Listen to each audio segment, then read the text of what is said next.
So let's delve right in. We're going to talk first of all about the bushfire season, the major topic of the last month or so in the news cycle and of course in the nation's consciousness. Now of course we are at a position right now where things have improved a little bit and we can thank God for that. But this continues to linger insofar as it's raised issues like climate change, it's raised issues like backburning, funding of mitigation efforts, leadership questions of the Prime Minister, and some of those will come up later in this episode. But I want to actually just make a couple of helpful points to start with in all of this, and it's in response to claims that this bushfire season is totally unprecedented. We've heard that language quite a lot, that this is something that's not happened before, or this is on a scale like we've never seen before, and this kind of thing. And in some ways that is true, but in crucial ways that might not be entirely fair to say. I remember watching, Piers Morgan, for example.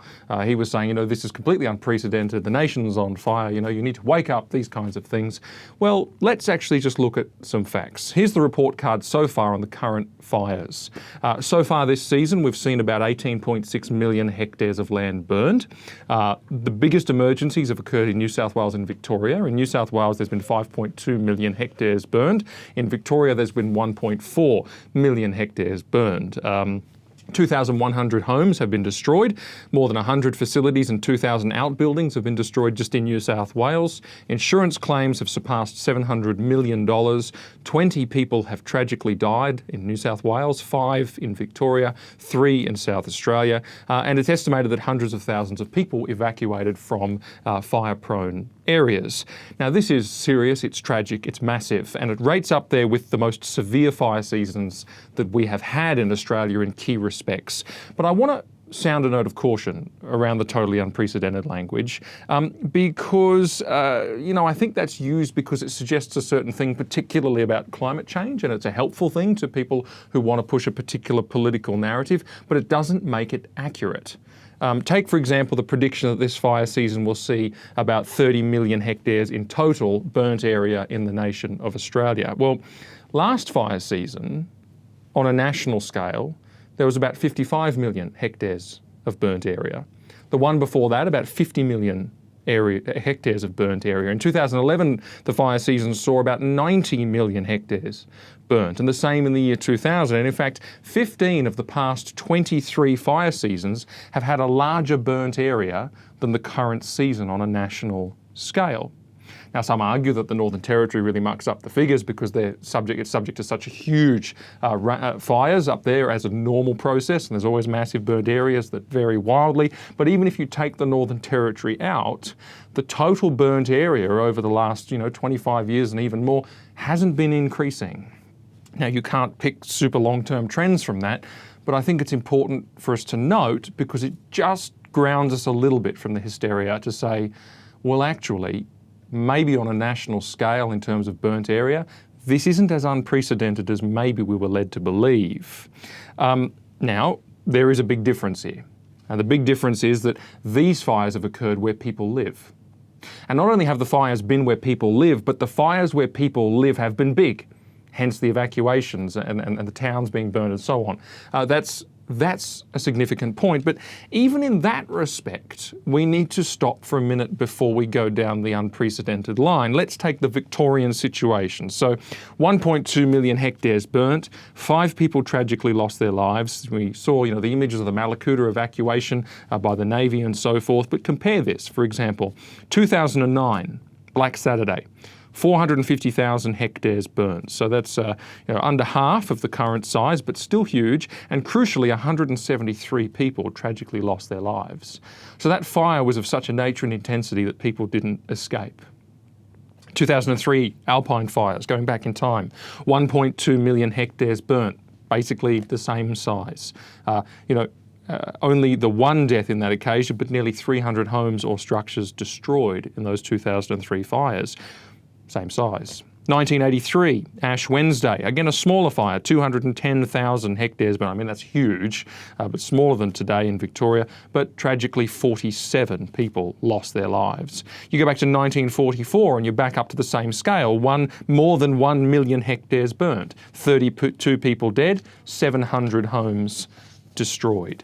You go to the 1939 Black Friday fires, and all of a sudden you see that this far back in time, you're dealing with a burnt area larger, significantly larger than we currently have, 1.5 million hectares plus. 71 people tragically killed, 1,300 buildings destroyed, including an entire town. And then you go back and, this is the big one. 1851, Black Thursday, 5 million hectares burnt. That is very nearly 1/4 of the size of the state of Victoria. And amazingly, only 12 dead. I imagine in 1851 the population spread was reasonably sparse, which would have helped enormously. And so you see straight away, Australia is a land of catastrophic fires. Victoria is that's one of the most fire-prone areas in the world. Now, New South Wales, let's look at that state. And in New South Wales, with about 5 million burnt hectares, that in fact is right up there with the worst we've seen for New South Wales. And in that respect, these fires have no precedent that I've been able to find in roughly the last 150 years, or maybe as much as 200 years, that we've really been able to observe this stuff.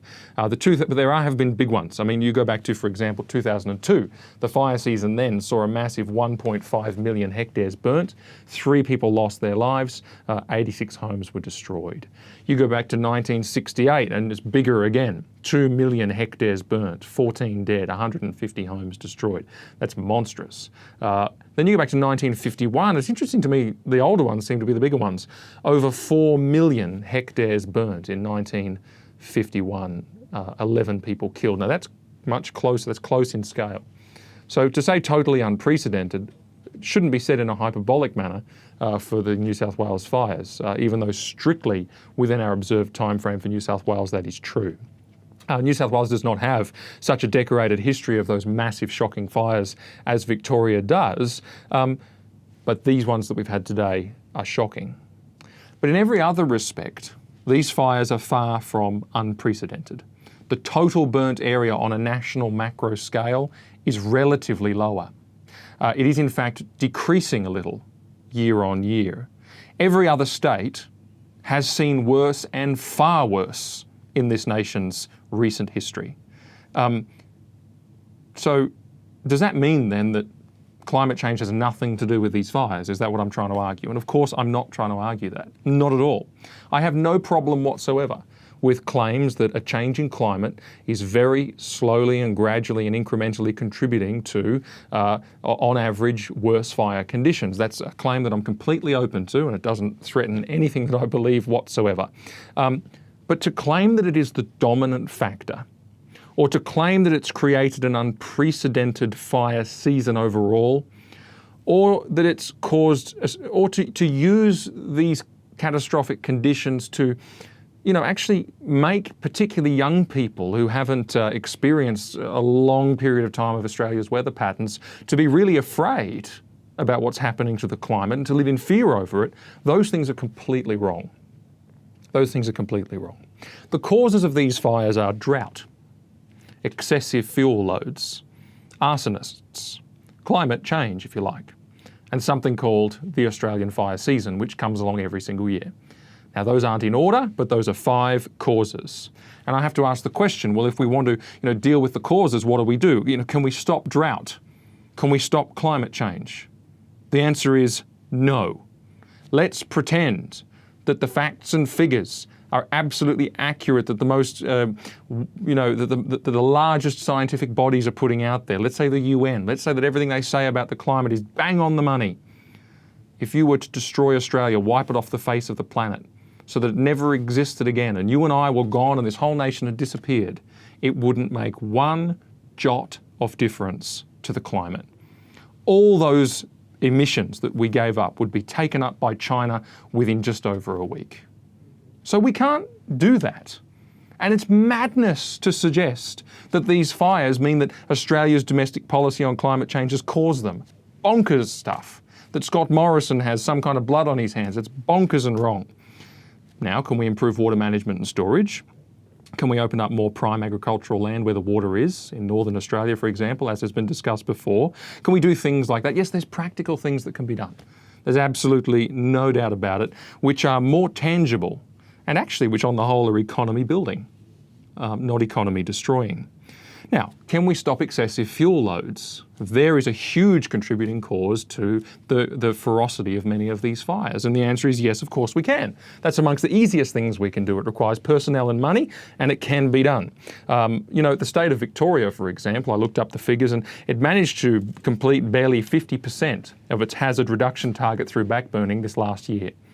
A similar figure the year before that. In fact, it's been about 5 years since they actually met their hazard reduction target. Now, yes, there have been instances where that's because of protests. So I think it's Noa or Noa. Tell me in the comments how you say that, I don't know. But it's in East Gippsland, and there was that story that the ABC in East Gippsland deleted off their Facebook page because locals were protesting the backburning there, and it seems that actually stopped the backburning in that local area just recently, in fact in 2019, just last year. And so there have been isolated instances of that, but on the whole it has to do with conditions and broader factors. So, there's a complexity there, but is that an issue? Yes, it's an issue. Can we stop arsonists? It's very, very difficult, but yes, we can. I think 183 people charged with fire-related offences in New South Wales in the last 6 months. Now, the police say the largest and worst of these fires were not deliberately lit. Take their word for it, no problem. But that is something that in the future and in an ongoing way can, in some sense, be something in our control to reduce fires. So I'm not going to say that climate change has nothing to do with it. But I am going to say that those who demand climate change action in response to what is happening in terms of domestic policy are completely misguided. It's a form of madness, absolute or maybe just emotionalism. I don't know what it is, but it's completely unhinged from reality to say that our government can change the temperature conditions of Australia, because they can't.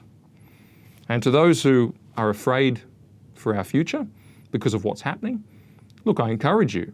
There's absolutely no need to be overwhelmed on this score because of all the things that I just said. All those stats go back a long time. Bigger fires have occurred in this country in the past. The total burnt area in Australia is not increasing. It's just that this time a number of factors have come together to make it more seriously felt by individual human beings like you and me. And it has been tragic and awful. It's been right up there with the worst. But unprecedented, careful how we use that language. And so I would say this really, I think at this stage what we need to do is advocate for sensible policy responses and also pray for rain. This isn't a segment about drought, but it's closely related. But like the Millennium Drought, which was happening in Queensland as I was growing up and elsewhere around the country, I recall Wivenhoe Dam, the major water source for Brisbane, was down below 20%. But that drought ended. And this one will as well. God has promised seed time and harvest, summer and winter, cold and heat, day and night shall not cease, so long as the earth remains.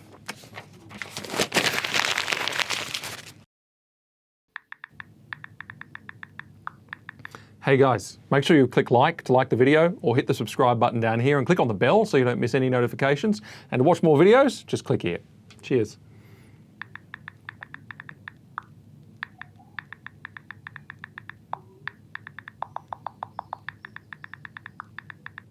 Go on, click one. You know you want to.